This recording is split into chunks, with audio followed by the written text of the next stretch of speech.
Cette Tunisienne s'entraîne dur pour une qualification aux Jeux Olympiques. Elle pratique le rugby à 7 qui sera pour la première fois au programme à Rio.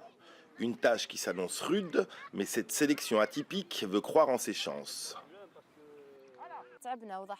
Nous avons souffert et nous avons fait beaucoup de sacrifices. Même avec nos familles qui ne profitent pas souvent de nous. Nous nous sommes beaucoup éloignés de nos foyers, de nos entourages. Pourquoi ne pas se qualifier? Les équipes qui se qualifieront ne sont pas meilleures que nous. Nous avons des qualités. Nous avons 20 filles qui en sont capables. La sélection féminine de rugby à 7 a été créée en 2002 et l'équipe nationale en 2005. Depuis, cette sélection a été championne d'Afrique en 2012 et notamment participé à la Coupe du Monde de 2013 en Russie. Francis Crespo, le manager général de la fédération, avait quelques réserves initiales, mais il a vite été convaincu par les qualités de l'équipe, devenue l'une des 3 meilleures d'Afrique. Je me demandais ce qu'on pouvait faire du rugby tunisien, du rugby féminin en Tunisie, parce que on sait que c'est difficile pour les filles de faire du sport, c'est pas toujours facile. Ensuite, trouver des filles de qualité, où est-ce qu'on allait en trouver?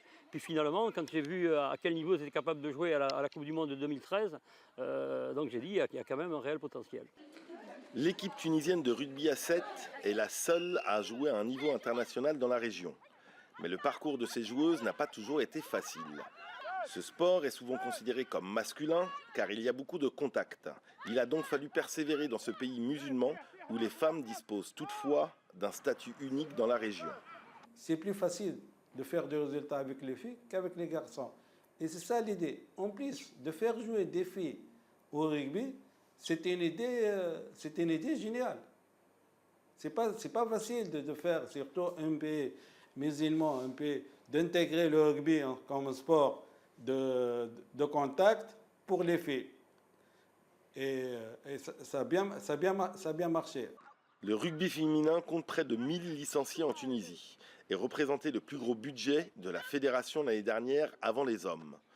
Et au-delà des JO, les responsables espèrent que cet investissement permettra de donner un coup de pouce à l'ensemble du rugby tunisien.